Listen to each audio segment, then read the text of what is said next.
Ngiyababingelela abalaleli. Imini yesabatha ibenhle kwabangcwele. Ihloko engizokhuluma ngaso sithi Ubungcwele Nezinwele. Abahluli 13 verse 3 kuya ku5.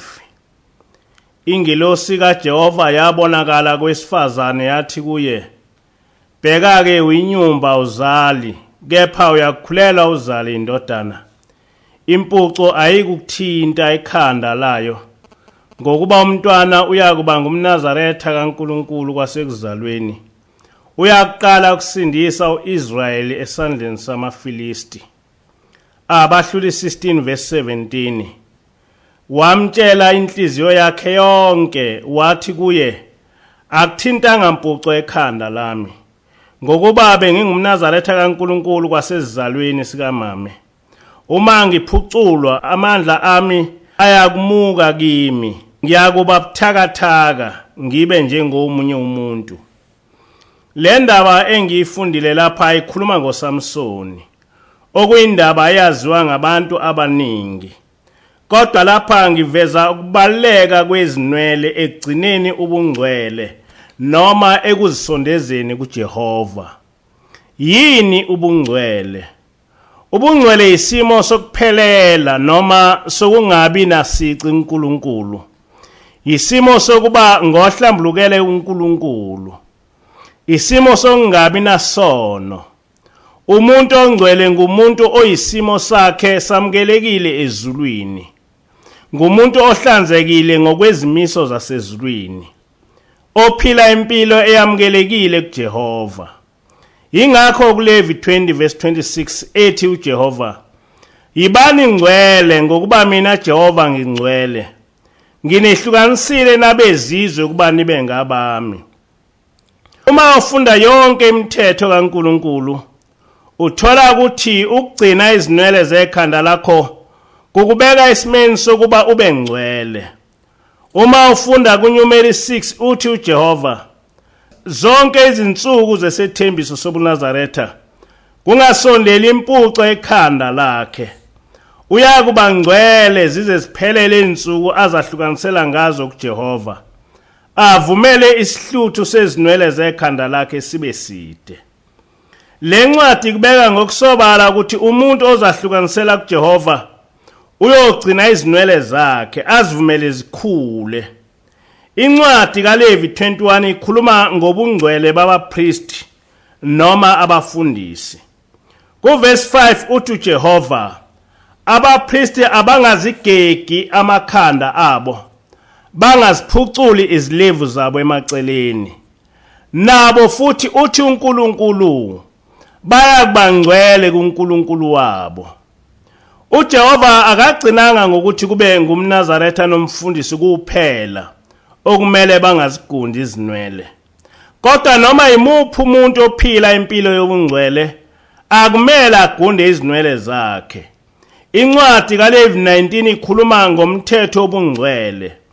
KuLevi 19 verse 27 sizwa uJehova ethi, "Anikudilinga amakhanda enu emaceleni, ungoni isilevu sakho emaceleni." Lokhu kuchaza ukuthi noma imuphi umuntu okholiwe akumele agunde izinwele zakhe. Kubahluli 13 ithi ingilosi ngoSamsoni, "Ngokuba bheka uyakhulelwa uzale indodana. Impuco ayikuthinta ekhanda layo, ngokuba umntwana uyakuba ngumNazaretha kaNkulunkulu kwasekuzalweni kwakhe." Njalo sithola ukungagundi kulanyaniswa nobungcwele. Uma sifunda incwadi yabahluli 16 kusuka kuverse 17, sithola ukuthi uSamsoni wavezela uDelile imfihlo yamandla akhe, ukuthi kungenxa yokuthi wabe engagundi. Emva kokuba uDelile esemgundile, uthi uverse 20, "Wathi amaFilisti aphezu kwakho Samsoni, wavuka ebuthongweni wathi, ngiyakuphuma njengezinye izikhathi ngizithintithe.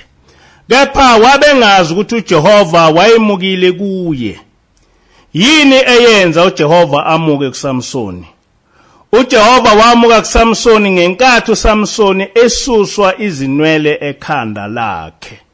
Encwadini yokuqala kaSamuel isahluko sokuqala iverse 11 sithola uHana enza isithembiso kuJehova. Uthi uHana, Jehova sebawuthi, ubheke nokubheka ukuhlupheka kwencekazi yakho. Unike incekazi yakho umntwana wesilisa, bese ngimnika kuJehova zonke izinsuku zokuhamba kwakhe, kungathinti impuco ekhanda lakhe. Nalapha sithola ukuthi umntwana ozobekwa kuJehova kugcizelelwa ukuthi impuco akayikubekwa ekhanda lakhe. Noma yipi inkolo ekholwa uNkulunkulu oyedwa ogama lakhe nguJehova ayivumi ukuthi umuntu okholiwe agunde ikhanda. Yingakho amaJuda namaSulumane kanye namaNazaretha engagundi. Abalandeli bakaJesu babengazigundi izinwele zabo. Ngisho izithombe ziyakufakaza lokhu. uJesu akaze agunde kanye nabapostoli. Nabo bonke abalandeli bakhe babengaphuculi ikhanda kanye nesilevu, ngoba babazi ukuthi lokho kungokuphula umthetho wobungcwele. Uma ngikhuluma ngobungcwele noma ngoNkulunkulu nezinwele, ngisuswa inkulumo yomuntu wasezulwini uhlaleleni. Ithi-ke ingilosi, kukhona yini lapha abantu abamnyama base-Afrika ababona iphutha khona kuNkulunkulu ngokubanika izinwele? Izinwele uNkulunkulu wazinika umuntu kuba ahlobe ngazo. Izinwele zinto enkulu kuNkulunkulu. Yikho nje sithola ukuthi njalo uNkulunkulu uma umuntu efuna abengcwele, bese uJehova embekela umthetho ukuthi akangazigundi izinwele zakhe. Yikho ethi uNkulunkulu umNazaretha engazigundi izinwele zakhe. Kanjalo nompristi nomfundisi. Kanjalo futhi nanoma imuphi umuntu ofuna ukugcina ubungcwele bakhe, kuthiwa angazigundi izinwele. Yikho kwathiwa uSamsoni akangazigundi izinwele, ngoba ekhanda lakhe kwakunobungcwele, kuhlala kulo amandla kaNkulunkulu. Yikho uHana wathi uma enza isithembiso sokuthi umntwana uyohlala kuJehova ethempelini, wabe sethi ngeke egunde. Konke lokhu kuchaza into eyodwa, yokuthi awukwazi ukuthi usondele uNkulunkulu uphuce ikhanda. Ithi-ke ingilosi, ngabe kukhona yini abantu abamnyama abamsola ngakho uNkulunkulu ngokuba nezinwele? Ngoba wonke amadoda amnyama ayaphucula, kanti abesifazane izinwele bazishuqula. Uma bengashuqulwe bathenga izinwele zezinye izizwe, bazixhume ezinweleni zabo, bese beba bahle ngalezi zinwele zezinye izizwe. Ithi-ke ingilosi, sengihambe izindawo eziningi, ngafunda naseBhayibhelini, ngafuna nasemasikweni akwaZulu asemandulo. Kodwa angitholi ukuthi ubani owathi abantu besifazane abamnyama abohlale befihle izinwele zabo ngokushuqula. Ithi ingilosi, ukushuqula kumuntu omnyama akuvelanga emthethweni kaNkulunkulu, futhi akuvelanga emasikweni abantu, kodwa kwavela kubelungu ngoba benyanya izinwele zomuntu omnyama. Kwase kwenziwa sengathi ukukholwa, kodwa lokhu kukholwa okusebenza kumuntu omnyama kuphela, ongasebenzi kwezinye izizwe. Amakhosikazi akwaZulu akakaze ashuqule. Uthi-ke lo muntu wasezulwini, uma umuntu ethatha izinwele zomnye umuntu, kungasakhulunywa ezesinye isizwe, azixhume ezinweleni zakhe, usuke ethiwe nzani? Animakhonzi ngani abelungu namaNdiya namaChina, ngoba lezi zizwe ziyefana noNkulunkulu benu. Nithatha izitho zemzimba yabo nizixhume emzimbeni yenu, ukuze nibe bahle ngokufana nabo. Uma umuntu ethatha isitho sesinye isizwe bese sixhuma ekhanda lakhe, lo muntu usuke ecabanga kanjani? Usuke ethi uNkulunkulu kumele athini? Unwele luyisitho somzimba womuntu, kune-DNA yalowo muntu olusuka kuye. Manje-ke wena uma uthatha lesitho usixhuma emzimbeni wakho, usuke uthi wenzani, uthi uNkulunkulu ongumdali wakho akathini. Lo mbuzo ngawubuzwa ingilosi uhlaleleni. Uthi-ke lo muntu wasezulwini, kunezinto eziningi ezishaqisayo abantu abamnyama abangazinaki uma bethenga lezi zinwele zalezi zizwe. Ezinye zalezi zinwele zisuke zithathwe kumuntu ongumbulali, wabulala umuntu noma abantu, bese uthatha izinwele zalombulali uzozixhuma ekhanda lakho. Ezinye ngezomuntu owabethengisa ngomzimba, omunye usejele ngamacala ahlukene. Lesi siboshwa siyazigunda lezi zinwele sizidayisela abantu abamnyama bahlobe ngazo. Ezinye izizwe ziyazigunda izinwele bese zinikela ngazo konkulunkulu bazo, bese emva kwalokho zidayiselwa abantu abamnyama. Kodwa kunakho konke lezi zinwele iningi lazo ngezabantu asebafa.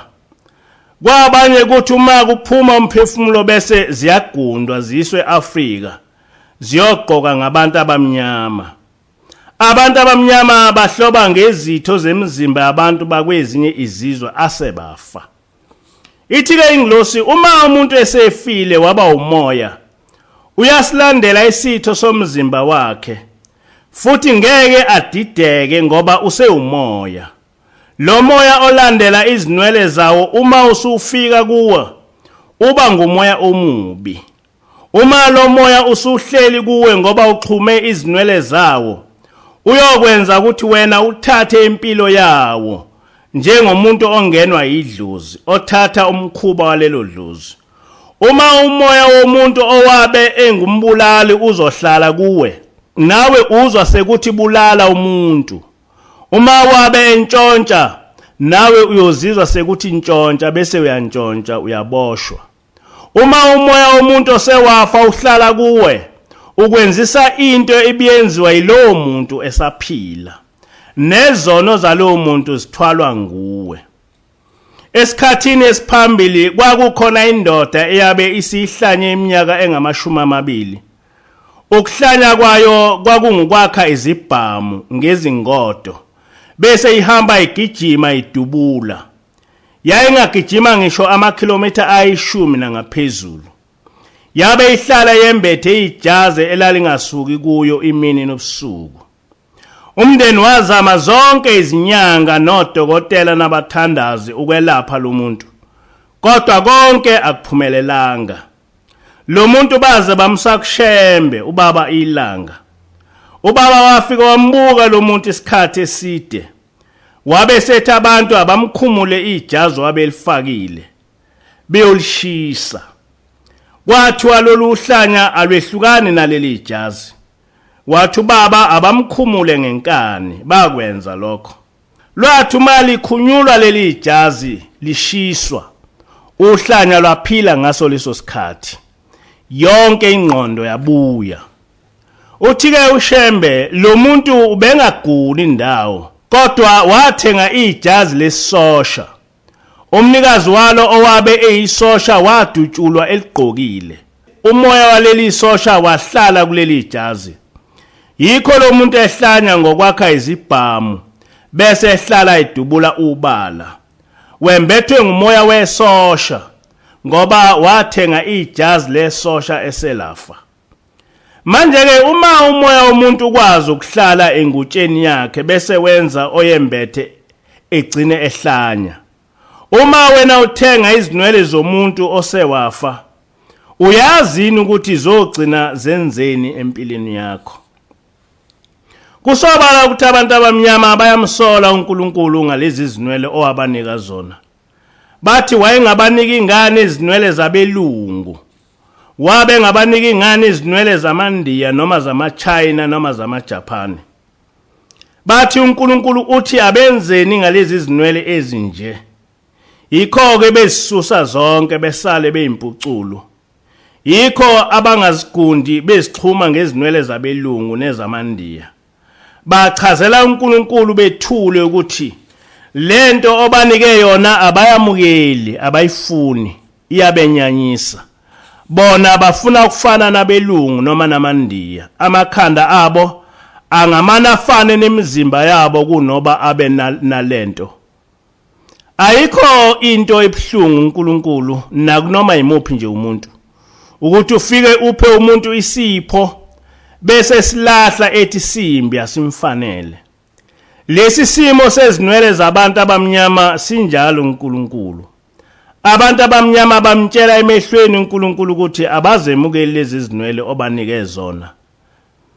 Encwadini yezaga zokuqala kuverse 7 uthi uSolomoni, ukumesaba uJehova kungukuqala kokuhlakanipha. Iziwula ziyadelela ukuhlakanipha nokuyalwa. UJesu kuJohn 14 verse 15 uthi, uma ningithanda niyagcina imiyalo yami. uShembe emthandazweni wesabatha uthi asesabe uJehova ngokugcina imithetho yakhe. Ngaso sonke isikhathi uma ulikholwa ubofuna ukuhlakanipha kwasezulwini. Usifundise ukumesaba uJehova ngokugcina imiyalo yakhe. Ungavumeli ukwenza kwakho kuphambane nomyalo kaJehova. Uma ethi uJehova into akayifuni ungayenzi. Ngaso sonke isikhathi ubosifundisa ukwenza izinto ezithandwa nguNkulunkulu. Ungavumeli inhliziyo yakho ithande izitayela zasemhlabeni ezizogcina zikuse ekulahlweni. Ungabajabulisa abantu ngokwenza izinto eziphambene nomthetho kaNkulunkulu.